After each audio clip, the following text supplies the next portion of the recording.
What's been the most impressive thing, or what are the most impressive things you've seen from Bateman as he's really settled in on both ends?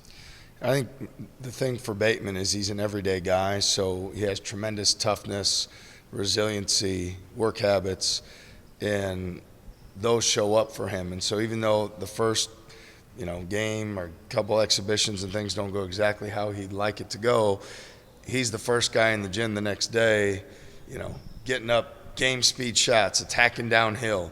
When you look at even last game, it's obviously made the 2 threes that were big in the first half, but the 2 downhill drives where he just attacked and drew the defense ended up and played it with, put back dunks. So he deserves credit for those drives as well. So ultimately, he cares about his team winning first. His personal discipline or individual discipline, habits, mindset is tremendous. And because of those things, the reality of the game tends to go his way because his only objective is for the team to win. And so that's, from what I've seen over time, those guys figure that out. What's it like having a ready-made habits guy like that as a freshman? And how rare is that for a guy to come in, and I'm sure you identified in recruiting what this guy's on the ball.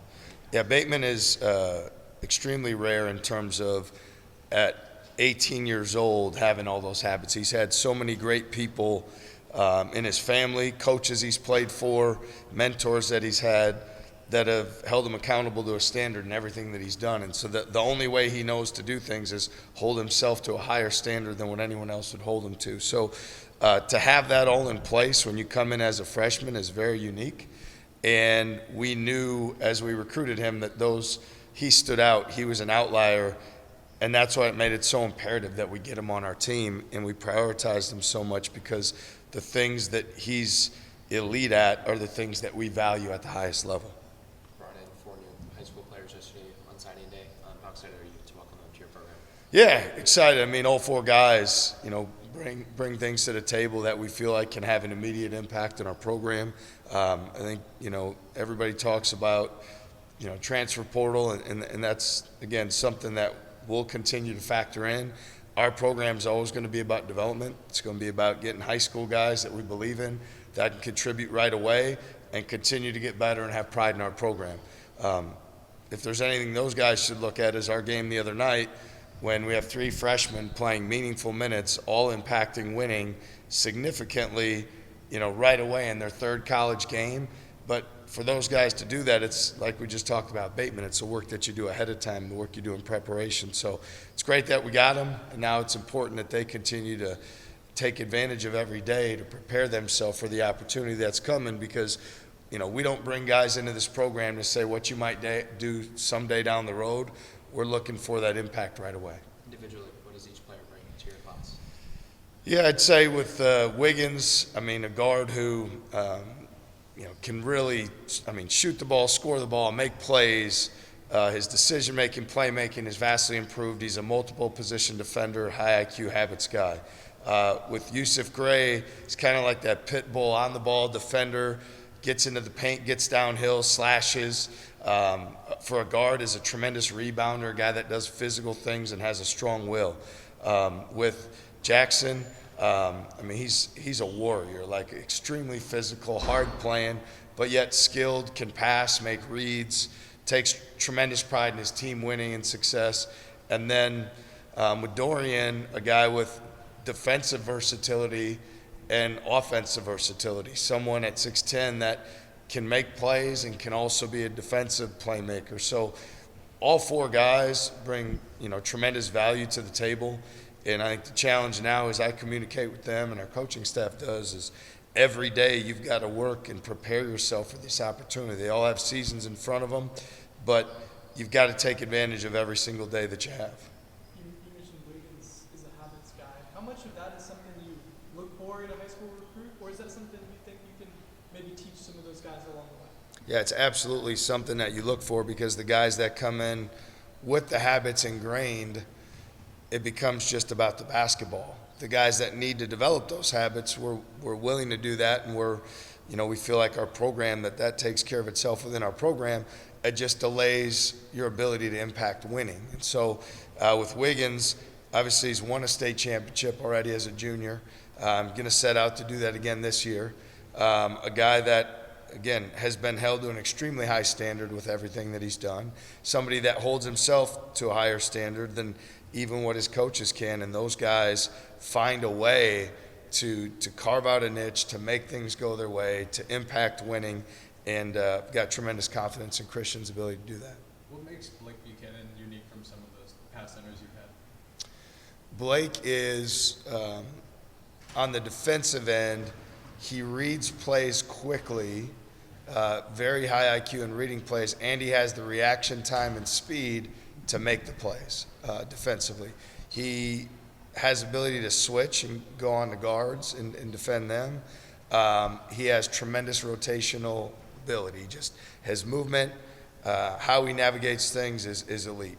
On the offensive side, he's a very skilled playmaker, a very dynamic passer, decision maker, a guy who can be a lob threat, guy has the ability to be tremendous offensive rebounder like we saw the other night. So all those things I just mentioned are ways to impact winning.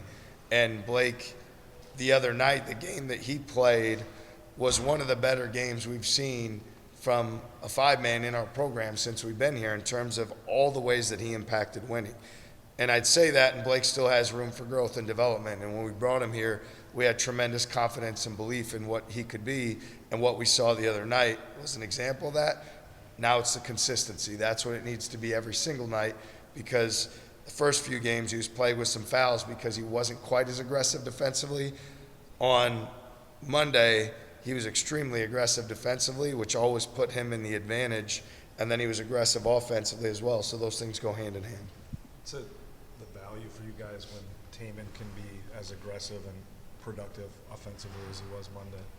Well, we need him to be, and I think when you really look at what he dealt with all year last year in terms of injuries, first and foremost, it prevented him from being able to player that we know that he is.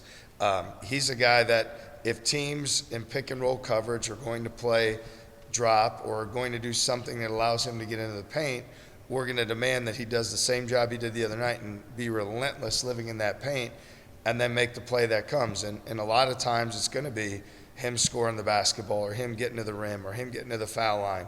And then when the right play is to pass, to dump it down, to kick it out, he'll do that. So we want Taman to be that level of aggressive every night. He wants that.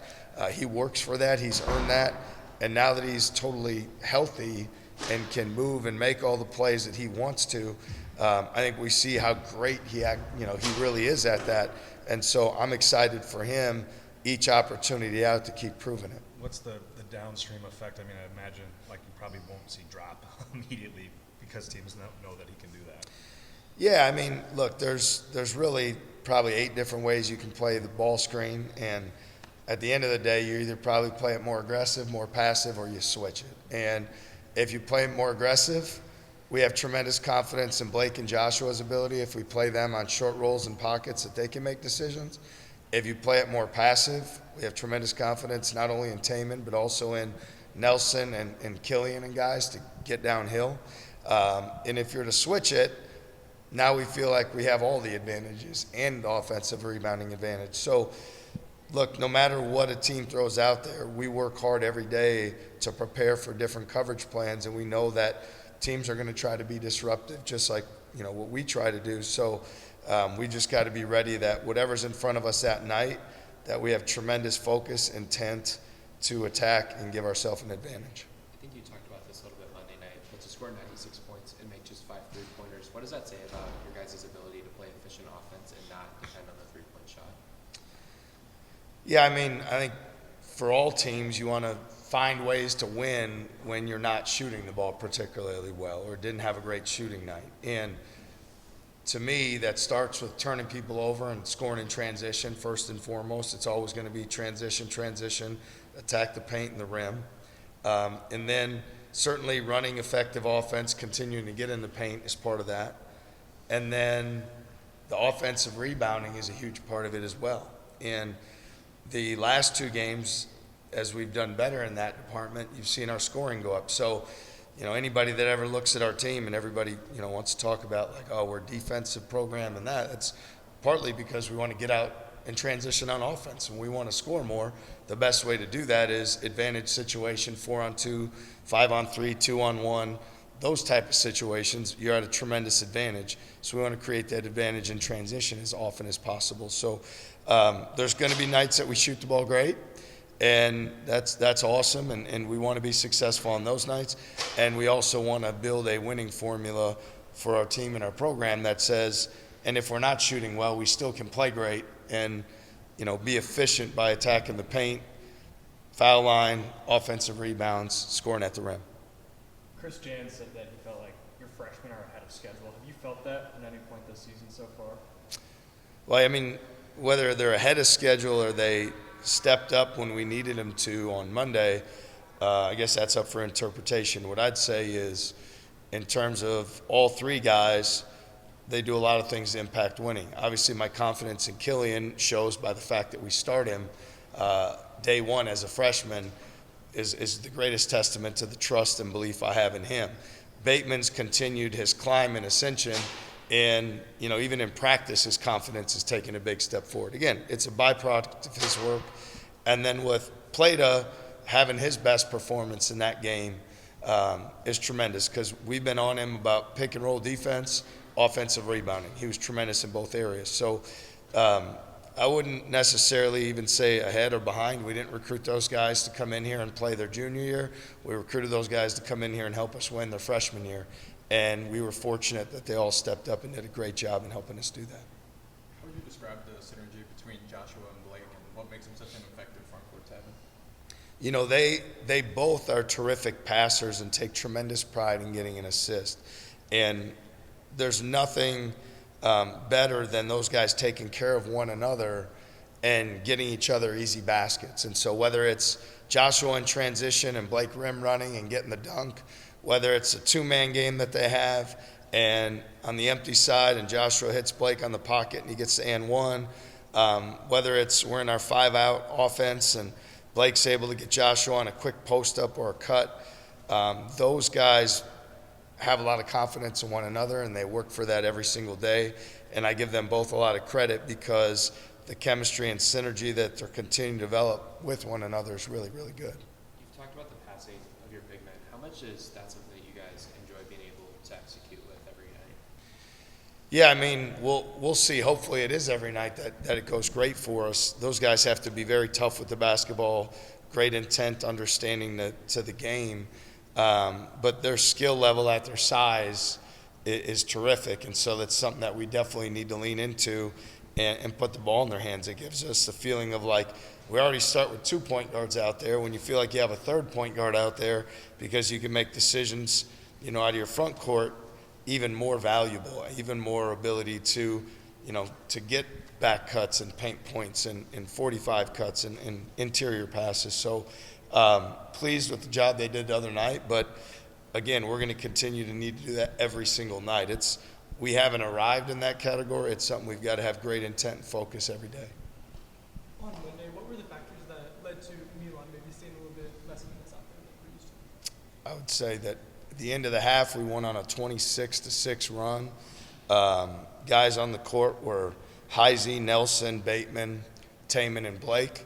And so just like we tell our guys every single day, make it go your way, it wasn't anything Milan did or didn't do. It was the fact that those guys were making the game go their way. And so we're going to see night in and night out. It's just like opening night. Nobody made the game go their way more than Milan, right? And so I think when you have 10 guys that you're putting in the game, and we're telling them there's not a natural rotation, it's production driven. Have your night tonight, and we'll continue to give you those opportunities. And I felt like that run at the end of the half was the best 4 minutes of basketball we've seen our team play this season, whether game or exhibition. So I would be a fool not to honor those opportunities again in the second half to the guys that, gave us that great run at the end of the half.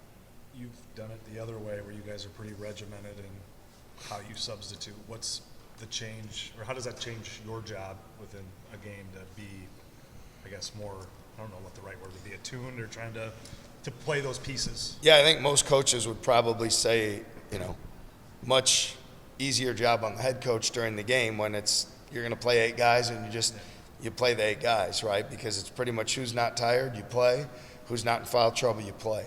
And when you have 10, you've got to be a lot more in tune to everybody's impact on winning. You've got to be in tune to how they're making their teammates play better, the synergy of a certain lineup, their impact on turning the basketball over, their impact on getting the ball in the paint, scoring it. So all these things factor into it. And ultimately, there's a big part for me where you're watching someone's body language, their energy, their excitement. How excited are they for teammates? Do they have a smile on their face? Or they having joy out there playing? Because usually the guys that are having the most fun are the most in the moment. And, you know, as we had that last possession before the half the other night, and you could see Bateman gets a rebound, snaps the outlet to Heisey throws the ball to Nelson, and 5 guys on the court all feel, man, like that felt great. We have a smile on our face. We have energy going to the locker room. Like, that's what you want. You want it to look like that. And so for me, I'm looking for the guys that can make it look that way, and it's a huge benefit for us to be able to have 10 guys that we have the trust in to put in and give those opportunities, and we'll continue to tell all of them. It's the guys who start have the ability to have an immediate impact. The guys who come off the bench have the ability to make an immediate impact, and then once everybody's had opportunity, we look and see, you know, who's been the best at, you know, differentiating their group, themselves, impacting winning the most. Do you have a sense of if at some point that more regimented approach will have to take hold, or whether you can go the 10-man feel approach indefinitely? Yeah, I mean, right now we're just what we're doing right now has worked well, so we're going to continue to do what we're doing. I think as a coach, you always have to have like the right amount of stubborn of when is this working, when is it time to adjust. We'll factor that in if that situation presents itself. But right now, it's been a really big positive for us. We've loved how we're doing it. I think it has elevated everybody's level of play in a positive way. So we'll just take it one day at a time and see how it goes.